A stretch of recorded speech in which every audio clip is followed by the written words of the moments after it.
What's up, guys? We are live with Attention to Detail mobile detailing services, and gonna go over a few things with John, the owner, as he's getting the Swoop towing ready for Lake Powell Challenge.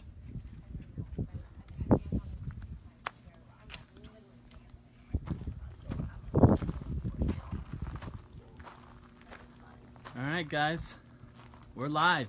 Hi everyone. Hello. Thanks for joining us. I'm here with John with Attention to Detail. We're here in sunny Lake Havasu, and it's extremely hot.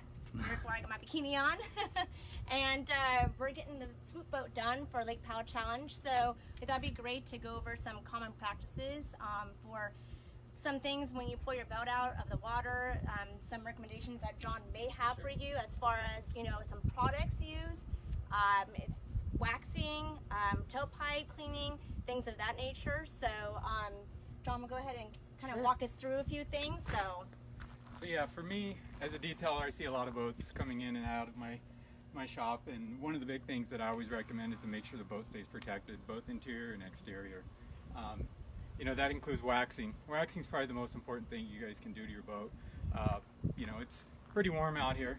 it's hot. It's like 110. It's like the hottest place on earth to boat. So, we have to make sure it stays protected. If you don't wax your boat, what happens is the sun and the heat just breaks it down. It's no clear coat, no protection, right. Causes oxidation, things like that over time. So you always want to wax the boat.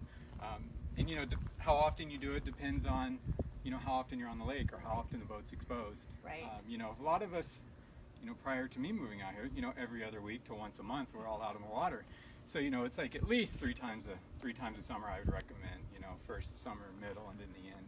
And then for the interior, I recommend always protecting it with lotion after you get off the water. Every time, huh? Yeah. Every time. I mean, people really think it's just the vinyl and stuff that you're protecting. It's actually the stitching. I know most boats I've seen, the vinyl's not ripped. They start popping stitches because the stitches and seams break, and they basically just dry out. So you want to keep it moist and always. protected. People always forget the interior too, and it's that's something that's very important. Yeah, and not only boat, and once you wax the boat, it helps the water spots.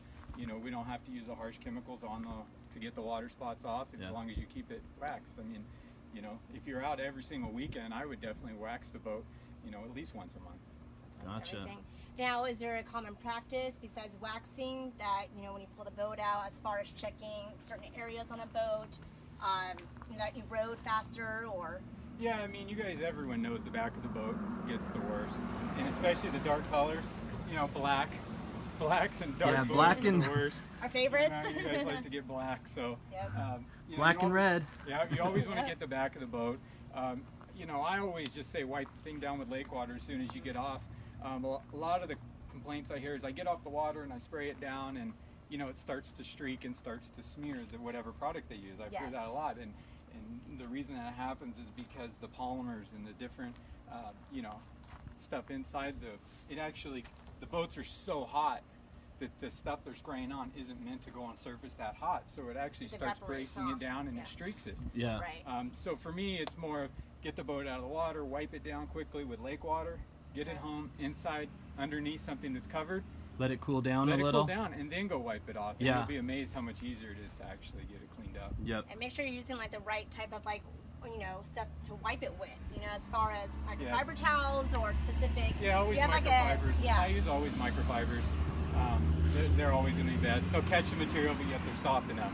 Right. So. Now, I know there's a lot of you that have dirty exhaust tips and have a dirty transom once in a while, and John's going to show us maybe some of the best products to use and maybe how to clean your tailpipes. Yeah, and it's pretty simple. I mean, honestly, we got dirty tailpipes right now. Yeah, any type of mineral remover that works. I always like to dilute them. Anytime you have dirty tailpipes, you can dilute them, and I will use. A lot of you guys have home. You use Lime Away.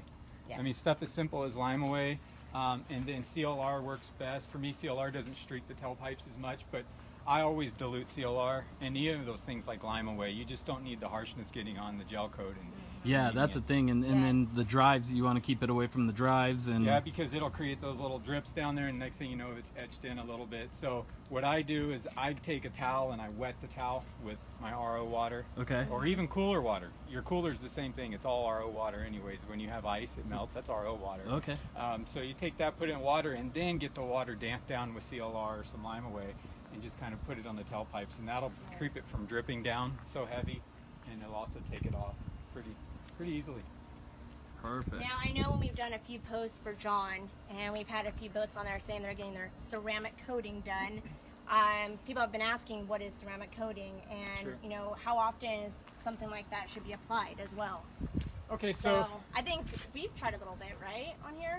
But No, we're we going haven't. to not be. yet. I Not know yet. that. We've Not talked yet. about it. We've a few talked times. about it doing it to the Yes. wrap. Yes. So ceramic coating's really taken off the last 3 years, as you guys have heard. Probably 2 years ago, you started hearing more and more about it, and now this year it's taken off quite a bit. So it's basically you're putting a ceramic oxide on a boat. Right. So it's basically a liquid, and it dries into an oxide with ceramic elements in it, and it lasts about 3 years. It depends, you know, they make ceramic coatings for different lifespans.